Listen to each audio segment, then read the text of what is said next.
Hola, ¿qué tal? ¿Cómo están? Muy buenas tardes, qué gusto poderlos saludar en este martes. Qué gusto, les saluda Armando Godoy, Cara Carranza. ¿Cómo estás? Bien, Armando, buenas tardes, El Salvador. Estamos listos para que conozca la información más sobresaliente de las últimas horas. Comenzamos con nuestros titulares, bienvenidos. Hoy se cumplen 100 días sin que los diputados logren llegar a un consenso para elegir a los magistrados de la Corte Suprema de Justicia. Le contamos cómo avanza la discusión. Los partidos Arena y PCN intentan superar el veto presidencial para que en las próximas elecciones se pueda votar con el DUI vencido. Le tenemos todos los detalles. A 38 años del asesinato de Monseñor Romero se giró la primera orden de captura por el delito de homicidio agravado del religioso.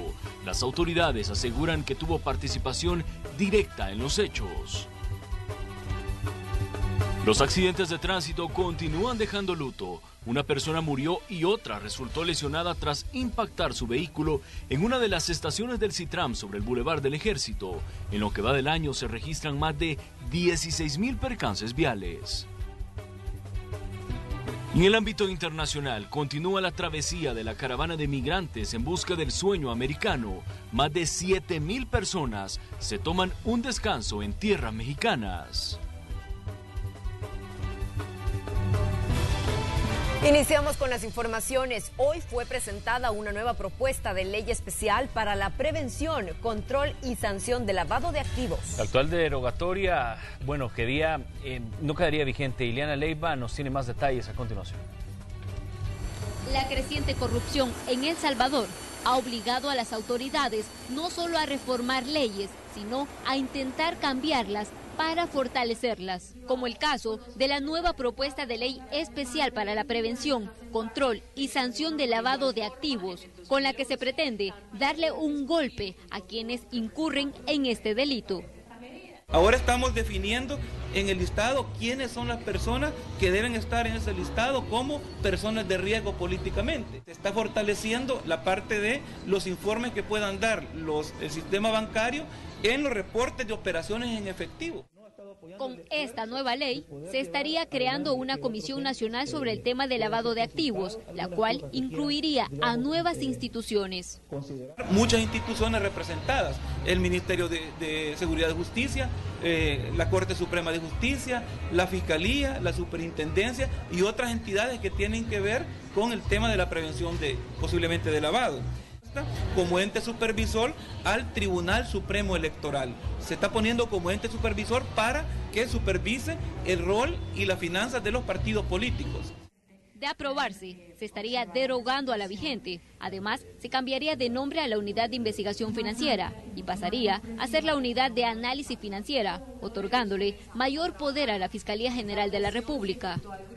Se convierte en unidad de análisis financiero, que eso es lo que está actualmente haciendo esa unidad, que es la que se pretendía vía ley hacer la reforma, se ha hecho vía reglamento, que es potestad del fiscal, y lo que hace es analizar, no investigar. Con la nueva ley especial para la prevención, control y sanción de lavado de activos, además, se aumentaría la pena mínima contra este delito y se impondría como delito la proposición y conspiración del mismo. En el delito de lavado estaba de 5 a 15, hoy estamos elevando a 8 años en adelante la pena mínima del delito de lavado. Ahora desaparecerían los casos especiales de lavado y solo habría un tipo penal de lavado de activos en general. La propuesta será presentada ante la Asamblea Legislativa en los próximos días y los diputados que conforman la Comisión de Seguridad se estarían reuniendo al menos 2 veces por semana para estudiar uno a uno sus artículos. Con imágenes de Juan Castellanos, este es un informe de Ileana Leiva para Noticiero Hechos. En más temas, pese a que los diputados superaron el veto presidencial sobre la reforma a la Unidad de Investigación Financiera, el fiscal general Douglas Meléndez aseguró que se reunió con el presidente de la República, Salvador Sánchez Serén. Pero aún así el Ejecutivo envió el escrito a la Corte Suprema de Justicia. Les puse mis preocupaciones como fiscal general en relación a la situación que se estaba presentando, a la suspensión que teníamos en Edmond, cuál era nuestro punto de vista en relación a que esta reforma era necesaria y básicamente que pudiera ser reconsiderada su posición. Eso es lo que en general abordamos. De su parte, señor presidente, fue claro en decirme que esta reforma,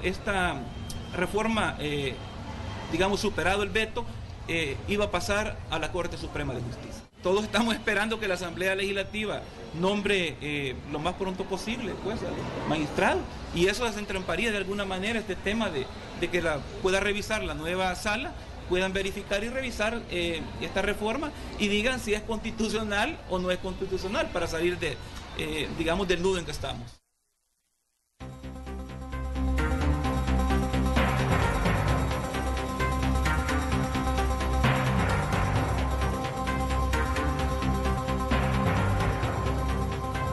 Y continuamos con más información. Ya van 100 días sin que se elijan a los magistrados de la Corte Suprema de Justicia y justamente la periodista Crisia Recinos se encuentra con el magistrado de la Sala de lo Penal, Leonardo Murcia, con quien conversará sobre este atraso. Por supuesto, Crisia, bienvenida. A ver, cuéntanos qué tanto podría afectar, ¿no?, estos 100 días en cuanto al funcionamiento de la Corte Plena, por ejemplo, en casos específicos. Así es, Carla, Armando, yo me encuentro en la Corte Suprema de Justicia y tal como ustedes lo adelantaban, me encuentro con el magistrado de la Sala de lo Penal, Leonardo Ramírez Murcia, con quien vamos a hablar de esto. Ya son 100 días, magistrado, de que los diputados no han elegido a los magistrados de la sala, bueno, los magistrados principales aquí en la Corte y que son necesarios para realizar diferentes procedimientos. Tal vez usted nos habla de qué procedimientos son los que se ven más afectados por la falta de magistrados. Bueno, obviamente la sala que está afectada principalmente es la Sala de lo Constitucional, la cual está llamada a conocer principalmente los recursos de inconstitucionalidad, los procesos de amparo, habeas corpus y también a partir de la reforma a la Ley de Procedimientos Constitucionales confirmar o no las declaratorias de inaplicabilidad que producen los jueces en su labor cotidiana de administrar justicia, y también le da a la Constitución la facultad de resolver los conflictos que se producen, lo que llamamos o se conoce en doctrina como conflicto entre órganos, que es el conflicto entre la Asamblea Legislativa y el Ejecutivo durante el proceso de formación de la ley, que al parecer es un caso que estamos más o menos presenciando, lo cual no es novedoso ni por qué alarmarse, sino que es un fenómeno normal que se produce en los procesos de formación de la ley. Magistrado, la semana pasada en la Asamblea Legislativa fue superado un veto presidencial. ¿Cómo impacta no tener magistrados de la Sala de lo Constitucional en un proceso como este? Bueno, decía, el superar un veto presidencial por razones constitucionales, porque puede el presidente emitir bajo otras razones un veto, pero en el caso que me menciona es un veto con fundamentos de inconstitucionalidad que lleva el decreto emitido. La Asamblea Legislativa estima que no es así y entonces lo supera ese veto. Esto, el impacto que genera, obviamente, es que este veto en un momento determinado se puede ver, como dijera, detenido, es decir, la discusión, los plazos que señala la Constitución para resolverlo ya en sede de la Sala de lo Constitucional se vería detenido hasta que esté integrada esta sala. Realmente la Constitución utiliza dos conceptos, tanto en el artículo 138 como en el artículo 174, al relacionar, al integrar, al hacer una interpretación sistemática de estas disposiciones, nos vamos a encontrar con dos conceptos un poco distintas, que las he escuchado en alguna medida en algunas personas que comentan sobre este tema, y es que refieren a que al haber superado el veto la Asamblea Legislativa, el presidente, como le manda la Constitución, tiene que remitirlo a la Corte Suprema de Justicia, dice el artículo 138 de la Constitución, debe remitirlo para que la Corte resuelva, oyendo a ambas partes. es decir, que desempeñe una función de árbitro, ¿verdad? Frente al conflicto que se ha suscitado. El asunto es que al ir más allá y a examinar las competencias de cada una de las salas, está expresamente señalado en el artículo 174 de que la Sala de lo Constitucional tiene la competencia para dirimir los conflictos entre los órganos que se susciten. De ahí que entonces hay un mandato específico para la Sala de lo Constitucional, no obstante que refiere que se envía a la Corte Suprema para que ésta dirima. Hay un estancamiento de procesos, incluso los diputados pedían a la Corte un informe y se hablaba de más procesos que están detenidos, que no se les puede dar una solución a causa de esta falta de magistrados. Por supuesto, la no designación de los magistrados a la Sala de lo Constitucional, esto ha detenido el trabajo. Entiendo yo que el trabajo administrativo no está detenido, sigue funcionando, sin embargo se generará poco trabajo administrativo si no hay trabajo jurisdiccional. Pero creo que no puedo meterme mucho más allá a estas consideraciones que estoy haciendo respecto a la Sala de lo Constitucional, puesto que este servidor está integrando otra sala, no integra esta sala, por lo tanto preferiría no ahondar más en cuanto al funcionamiento actual de la sala. Magistrado, ya para finalizar, se habla también de que ese retraso que han tenido los diputados en la elección de magistrados tiene que ver también con una negociación, porque ya se acerca también la elección de un fiscal general de la República. ¿Qué tan grave viene siendo esa situación para el país? Mire, sobre el tema de los nombramientos de cargos de segundo grado en general, fiscal, procuradores, magistrados, cuando se habla de la negociación, yo creo que la población no debe de alarmarse frente a este concepto, puesto que no es un concepto satánico, es decir, es un órgano colegiado y es un órgano esencialmente político, la Asamblea Legislativa. Por lo tanto, las negociaciones son como regla esencial para poder llegar a acuerdos, ponerse de acuerdo y lograr alcanzar los mejores resultados a partir de esas negociaciones. La cuestión más bien es que yo creo que deberían de un llamado más bien a este órgano esencialmente político y cuya arma principal o recurso, mejor dicho, principal es la negociación, a que se den su tiempo, el tiempo necesario para poder alcanzar acuerdos satisfactorios para el país, necesarios para el país, ¿verdad? En ese sentido, creo que deben de continuar reuniéndose y negociando, como dijera, dialogando sobre sobre a quién, porque el problema no es sobre la necesidad ya, sino que a quienes hay que designar y nombrar para la Corte Suprema de Justicia que la necesitamos. Se nos acaba el tiempo, magistrado, pero quería preguntarle, ¿es posible una negociación parcial de que pueda haber una elección de 1, 2 magistrados en los que estén de acuerdo los diputados en la Asamblea Legislativa? Porque esta es una de las opciones que se manejaba en la Asamblea. Mire, hay varias opciones. Yo creo que el problema en un proceso de negociación y un proceso de entendimiento es, como dice nuestra población, agarrar llave. El problema es encerrarse y no buscar otras opciones. En principio puede ser esa la otra que la he externado en contra de opiniones que se han dado respecto a la posibilidad de la recomposición ya de los magistrados existentes con respecto a magistrados.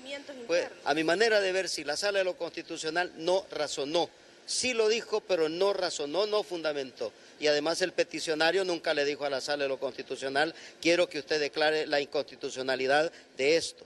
Le pidió, el peticionario hizo una solicitud referente a que se declarara inconstitucional los nombramientos de la elección de magistrados, me parece que es del 2012, porque en ese entonces se estaba removiendo, sacando de la Sala de lo Constitucional a un magistrado, al magistrado Belarmino Jaime, hacia otras salas, pero ese fue el punto, pero nunca le dijo a la sala que se pronunciara sobre lo que al final en 3, 4 líneas dijo la sala eso, pero no lo fundamenta.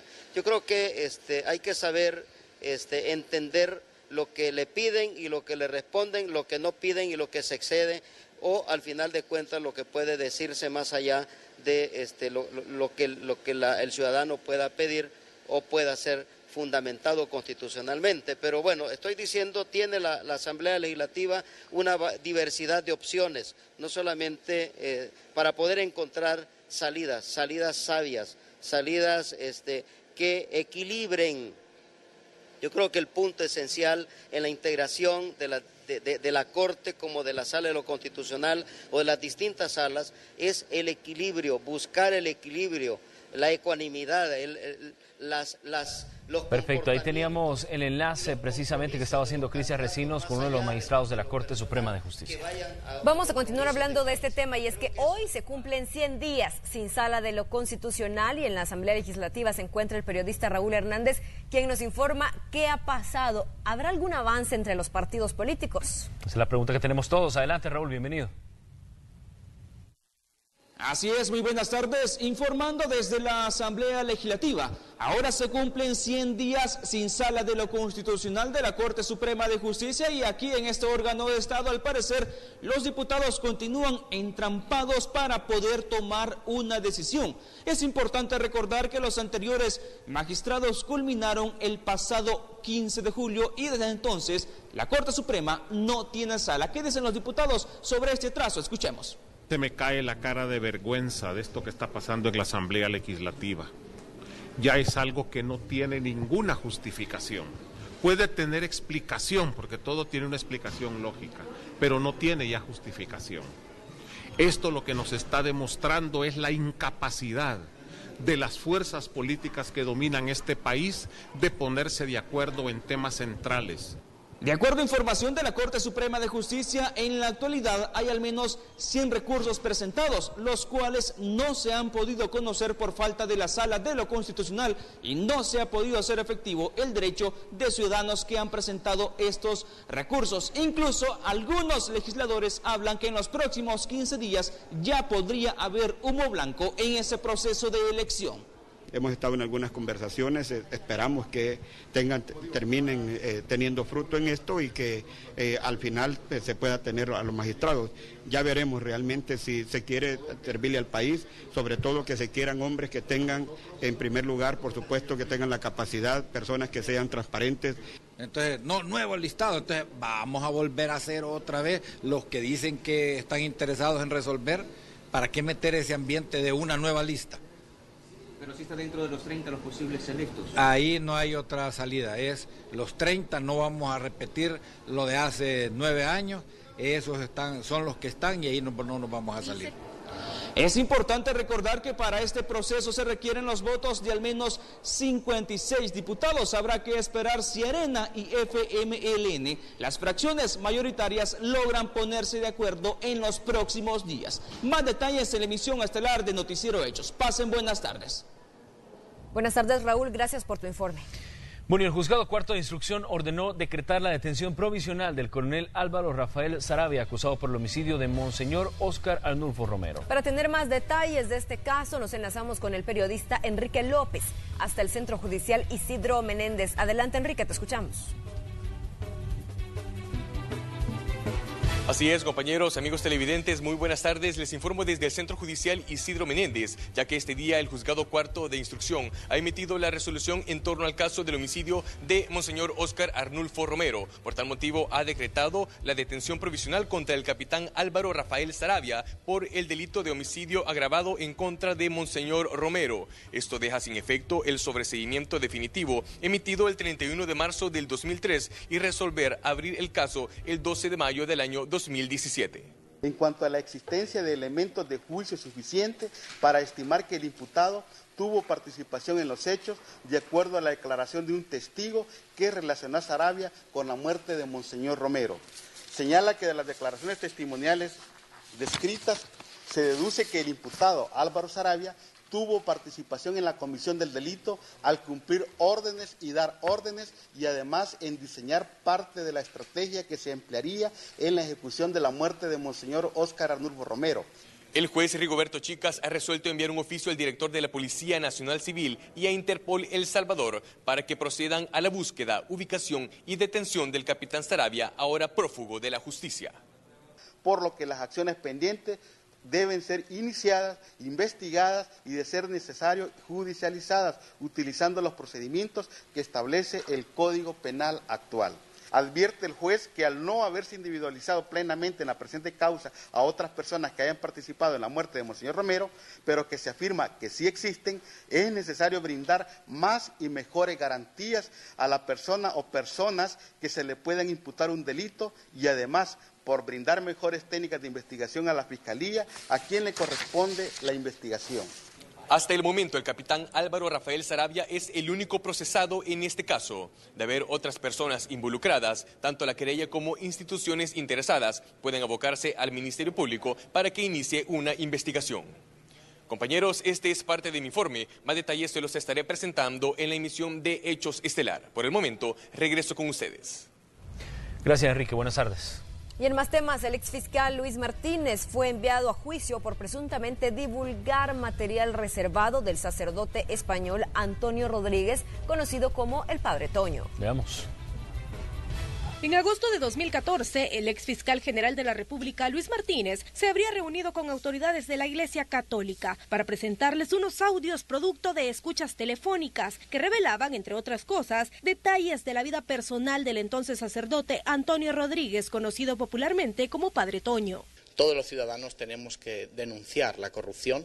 Todos los ciudadanos tenemos que renunciar a nuestros funcionarios públicos. El Padre Toño demandó a Martínez por la divulgación de material reservado amparado en el artículo 34 de la Ley de Intervención de Telecomunicaciones. El juez escuchó a las partes y terminó admitiendo las pruebas de la Unidad Anticorrupción de la Fiscalía, con lo que se estableció la participación del ex titular del Ministerio Público. Yo me siento satisfecho por este gran logro. Por esta gran lucha de ya casi 2 años de continuar este proceso al periodo de sentencia. La representación fiscal ha tomado a bien iniciar este tipo de acción para efecto de que se cree precedente, sobre todo porque esta es una nueva ley para que se haga un uso efectivo de la misma. En ese caso se presentaron 14 testigos, que serían los presentes en la develación de los audios por parte de Martínez. El ex jefe del Centro de Escuchas Telefónicas habría revelado que el ex fiscal le ordenó las copias de las llamadas interceptadas. Por el momento no se pueden conocer más detalles de lo divulgado en el proceso judicial. Que el caso tiene reserva. No le puedo valorar pruebas, no le puedo decir qué prueba va, no puedo darle ninguna opinión al respecto, máxime que vamos para vista pública. Con imágenes de Eric Alfaro, informó para Noticiero Hechos, Crisia Recinos. Y a punto de finalizar su gestión, el fiscal general de la República, Douglas Meléndez, sigue analizando los pros y los contras en busca de una reelección en su cargo que asegura le ha valido amenazas que también afecta a familiares y personas muy cercanas. Pero deja entrever la posibilidad de querer continuar al frente del Ministerio Público. Hemos enfrentado problemas, digamos, complicados, pero sin presupuesto, luchando contra el crimen, luchando contra el sistema que nos ha reformado leyes. Con eso hemos avanzado. Eso es lo que yo mencionaba, que había que evaluar varias cosas. Pero en este momento ya estoy en mi etapa final y el 5 de noviembre es el último día para poder solicitar la solicitud de las personas que estén interesadas en este puesto. Pues me voy a decidir en estos últimos días si lo hago o no, ¿verdad? Y pasamos a otros temas. La racha de accidentes de tránsito continúa en el país. Esta vez, un conductor de un vehículo fue a impactar contra el muro de una de las paredes del buses o las paradas del buses del Citrams. Más detalles a continuación. Nuevamente, la excesiva velocidad al conducir deja víctimas que lamentar. En el kilómetro 4,5 del Boulevard del Ejército, a la altura del Hospital del Seguro Social Amatepec, un accidente de tránsito dejó como saldo una persona fallecida y un lesionado. Preliminarmente se maneja que el conductor venía en excesiva velocidad sobre el carril del Citrams. Es así que dentro del mismo se hace una poza de agua debido a las lluvias y cuando él pasa por esa zona, pues pierde el control del vehículo y choca con el inicio de la estación del Citrams y posteriormente pues hace un giro y eso termina en él deteniéndose en los separadores. El conductor perdió el control del vehículo e impactó contra la pared de la estación de autobuses del Citrams. El responsable del percance no viajaba solo y fue su copiloto quien se llevó la peor parte. Aproximadamente 25 minutos, el cual estaba atrapado de sus miembros inferiores y parte de lo que es la cadera, entre el asiento y lo que es la barra de fuego. ¿Costó mucho? Sí, costó, ya que también se le observan deformidades en los miembros inferiores, el cual estaba atrapado, ¿verdad? Las personas involucradas en el accidente fueron identificadas como Emerson Gómez Blanco, piloto que resultó lesionado, y José Oswaldo Recinos, de 42 años, copiloto que falleció. Con imágenes de José Delgado, Nelson Quinteros, Noticiero Hechos. Y con esta información hacemos nuestra primera pausa. Ya venimos.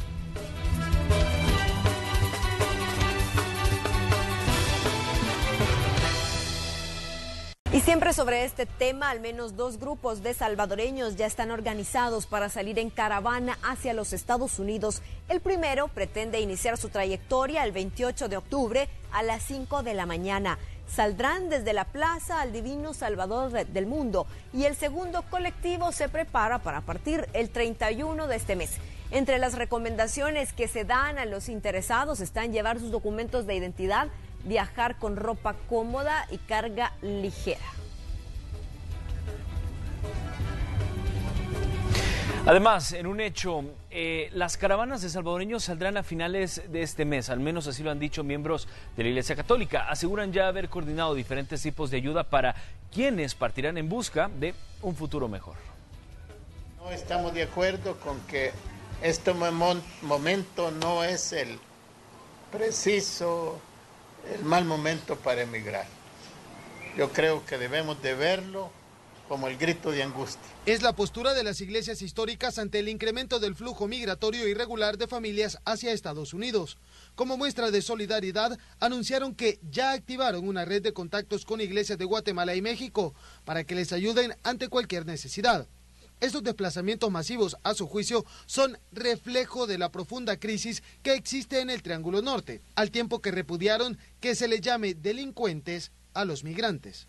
Es penoso ante el mundo y un pecado ante Dios que la gente más humilde viva al filo de la muerte y arriesgue tanto su vida, mientras los gobiernos de turno despilfarran y no se concentran en soluciones reales. Lejos de ellos, criminalizan. Estarán monitoreando el trayecto de las caravanas, se instalarán centros de acopio, clínicas de atención médica y se buscarán acuerdos con los países de tránsito para que de manera conjunta ofrezcan alternativas reales. Rechazan la postura del mandatario estadounidense. Medidas de represión no evitará el avance de los centroamericanos, afirmaron. Señalan que lo que se debe promover es la generación de desarrollo en los países más vulnerables. El muro que promete construir Estados Unidos debería de ser un puente aquí en El Salvador, pero de trabajo, que tengamos trabajo. No se iría nuestra gente si hubiera las condiciones a donde tengamos vida y nuestra vida sea digna. Iglesias hacen un llamado a las autoridades salvadoreñas para que eviten reprimir los intentos de las caravanas de llegar hasta su objetivo. Sostienen que su postura se centra en las Santas Escrituras, donde se detalla cómo a lo largo de la historia el ser humano, con aprobación divina, ha migrado en busca de tierras que les ofrezcan lo necesario para el sustento de sus familias. Con imágenes e informe de Antonio Valladares, Noticiero Hechos.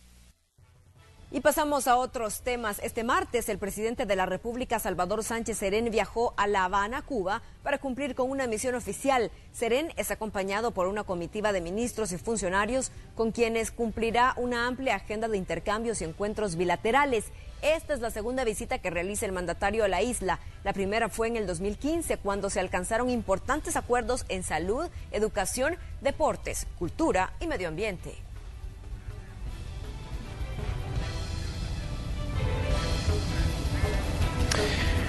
En más detalles, tenemos información sobre Vamos, que se inscribió ante el Tribunal Supremo Electoral de cara a las próximas elecciones presidenciales. Los candidatos presidenciales por el partido Vamos llegaron hasta el Tribunal Supremo Electoral para inscribirse oficialmente en la carrera hacia el Ejecutivo. Josué Alvarado y Roberto Ocampo presentaron la documentación requerida ante los magistrados para su revisión y que sea avalada su postulación. De todos los salvadoreños, de más de 9 millones de salvadoreños, 2 locos tomamos la decisión de hacer algo. Tal vez nosotros no somos los más inteligentes ni los más preparados, pero tenemos algo que los demás no tienen: la pasión y la voluntad que a la gente realmente le vaya bien. Hemos tomado una decisión que no ha sido nada fácil, pero la gente lo requería. Vamos a empezar a trabajar desde ya porque a la gente le vaya bien. El presidente del Tribunal Supremo Electoral, Julio Olivo, destacó que todas las fórmulas se inscribieron con varios días de antelación, lo que permitirá que se pueda terminar con este proceso y mejorar los tiempos del plan de elecciones. En la medida que los candidatos y candidatas realicen la inscripción con suficiente antelación, el Tribunal Supremo Electoral también tendrá tiempos un poco más holgados para realizar toda la impresión, por ejemplo, diseño de las papeletas de votación, y nos estaremos ahorrando también algunos plazos, ¿verdad?, para invertirlos en otras tareas y menesteres que implica también este proceso electoral. El FMLN ya cuenta con su aval por el TSE para competir por el Ejecutivo. Arena será notificado en las próximas horas. Gana tuvo que solventar unas prevenciones para poder estar en la papeleta de votación el 3 de febrero. Con imágenes de Ricardo Tobar, Inmar Batres, Noticiero Hechos. Y también el candidato a la presidencia por el FMLN, Hugo Martínez, se encuentra en gira por España. Entre las visitas que hizo, se reunió con el secretario de Estado de la Cooperación Internacional Española, a quien le aseguró que en un eventual gobierno se fortalecerán los vínculos. Y también se reunió con la presidenta del Partido Socialista Obrero Español, quien le reafirmó su compromiso para seguir colaborando en la transformación política y social del continente. Igualmente compartió con miembros del comité de base del FMLN en Madrid, España, quienes dieron más bien insumos para su plan de gobierno.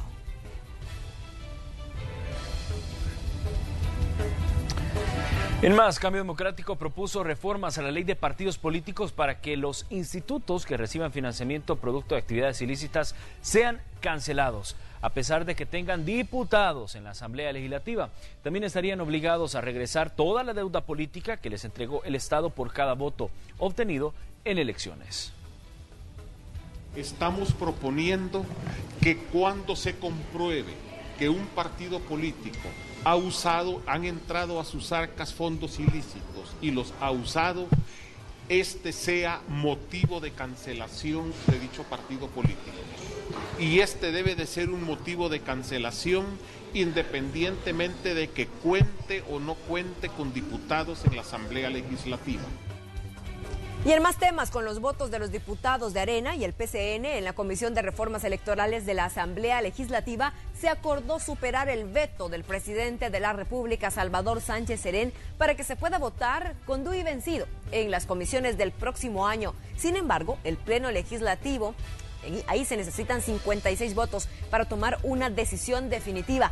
Es decir, que también se requiere del respaldo de los otros partidos políticos. Esta mañana tomamos la decisión, la mayoría de partidos políticos, de superar el veto del presidente para que la población no pudiera votar con el DUI vencido. Nosotros seguimos considerando que los argumentos esgrimidos por el presidente son débiles y seguimos sosteniendo que el único artículo que mantiene el único requisito para votar es estar inscrito en el registro electoral. Por lo tanto, es necesario de que se habilite la vigencia del DUI única y exclusivamente para el ejercicio del voto en las presidenciales. En más, el Instituto de la Juventud presentó un informe de la inversión de gastos que ha realizado el gobierno en este sector social en los últimos 3 años. Revisemos los datos. En el país se invierte el 3% del Producto Interno Bruto, es decir, todas las ganancias. En la juventud se han alcanzado hasta los 600 millones de dólares por año, principalmente en el sector salud y educación. Sin embargo, se reconoce falta de oportunidades para que este sector de la juventud pueda obtener un empleo decente. Siendo de esos años hay un incremento del 3.4 al 3.7% del Producto Interno Bruto que El Salvador ha venido incrementando en materia de gasto público social en juventud. ¿En montos de millones de dólares? Está alrededor de 690 millones, hemos pasado a 884 millones de dólares. ¿Puede estar esta inversión positiva? Bueno, definitivamente es una inversión positiva, ¿verdad? Es un tema que está favoreciendo el tema de generar con los jóvenes, con la población joven, mejores condiciones.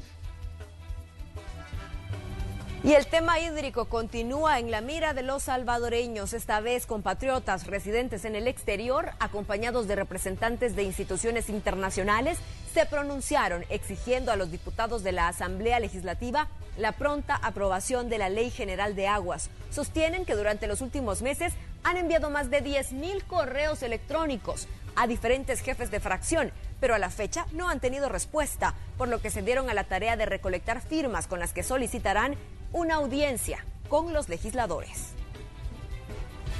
La afirmación del Foro del Agua y la Alianza Nacional contra la Privatización del Agua, que el agua es un derecho humano y por eso no debe ser sometida a la lógica del mercado.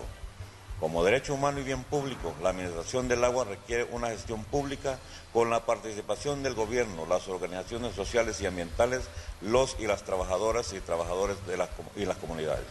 Hay una exigencia de los salvadoreños en el exterior y aliados internacionales de un rechazo rotundo de las maniobras que se están gestando en la Asamblea Legislativa para privatizar el agua y para entregar el agua a grupos de poder. Y a continuación vamos a conocer las denuncias ciudadanas que usted ha hecho en la sección Hechos en tu Comunidad. Desde hace un mes, una tapadera de tuberías fue robada en la 7ª Avenida Sur y 4ª Calle Oriente en Santa Tecla. Las autoridades aún no resuelven este problema. Los conductores aseguran que es complicado transitar debido a que en varias ocasiones los vehículos han quedado atrapados en ese hueco, causando graves daños. Esta calle es muy transitada debido a que conecta a Santa Tecla con Antiguo Cuscatlán. Nuevamente el llamado es para las autoridades a que busquen soluciones. Una cantidad de baches de diferentes tamaños se ha generado en la calle Plazuela Ayala en San Salvador. La arteria es utilizada como vía alterna, por lo que es muy frecuentada por los automovilistas para evitar el tráfico. Quienes viven en la zona solicitan al alcalde Ernesto Mason implementar un proyecto de bacheo para que la arteria no se siga deteriorando. Las calles de la colonia Providencia en San Salvador no están exentas de los baches, al igual que en el resto de colonias y calles principales de la capital. En este lugar la situación también es complicada. Los habitantes aseguran que en ocasiones se han registrado accidentes de tránsito a causa del mal estado de las vías. Desde hace mucho tiempo no reciben mantenimiento, por lo que siguen deteriorándose. Como de alto riesgo ha sido considerado el tramo de la Alameda Juan Pablo II a la altura del Reloj de Flores frente al mercado La Tiendona. En el lugar, los dueños de lo ajeno hurtaron la tapadera de una caja que tiene cableado subterráneo, dejando expuestos a los conductores a sufrir percances. Ante este problema se ha generado tráfico en la zona, informó para Noticiero Hechos Christopher Cornejo. Hace poco, más de 5 meses, en Santa Ana, Carlitos, de 3 años de edad, resultó con quemaduras en el 85% de su cuerpo. Esto luego de un incendio ocurrido en una cohetería. El Club Shriners se ofreció a ayudarlo y fue trasladado hacia los Estados Unidos para recibir tratamiento. Ayer regresó al país.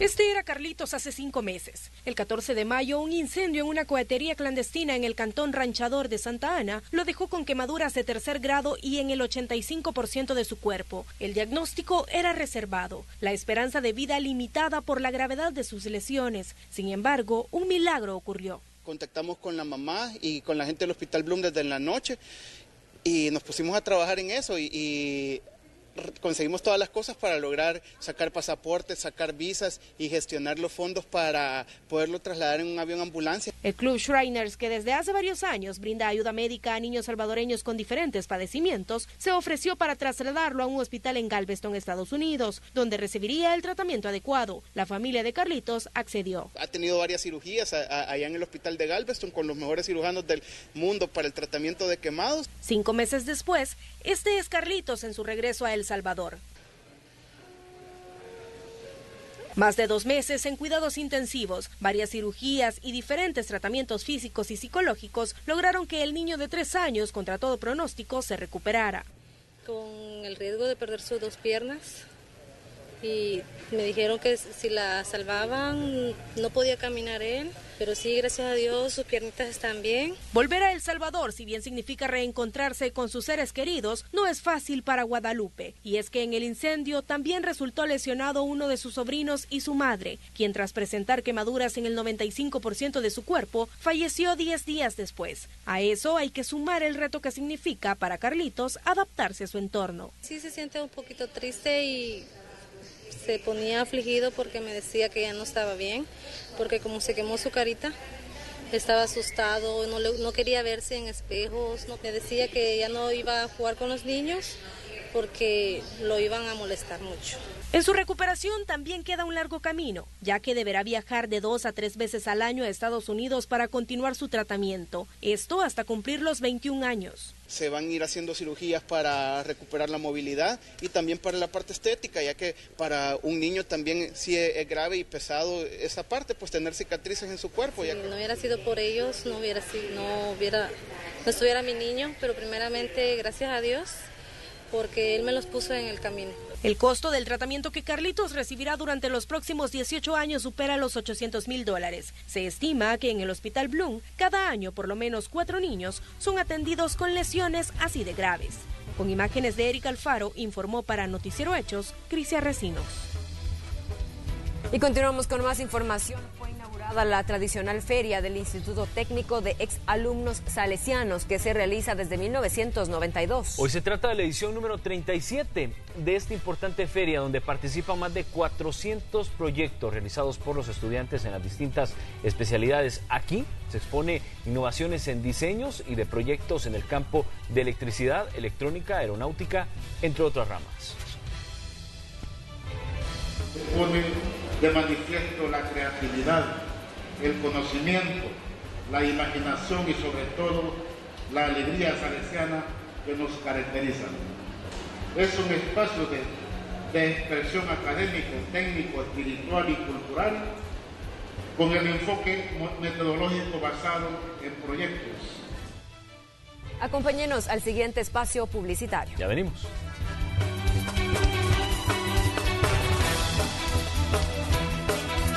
Finalizamos, mañana regresamos a la 1:30. Feliz tarde. Cuídense.